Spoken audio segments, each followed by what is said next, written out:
the sorts of things that we already talked about, but also of starting to understand the underlying structure of mythology and what the heroic path meant, essentially, and that meant adoption of supreme moral responsibility as an individual.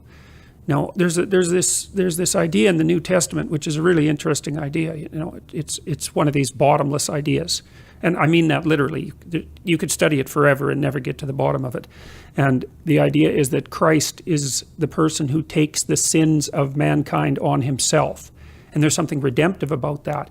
And that's actually a really dark idea, because what it means, as far as I can tell, what it means, at least what it means psychologically, is that when you read these terrible things, you have to understand that you're reading about you.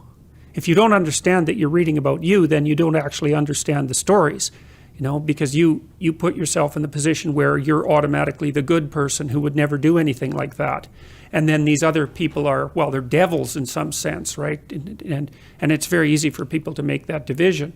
But it's a horrific realization when you think that that devil that you see outside is the same thing that's inside, and that you don't know until you're put in a situation like that what you might do.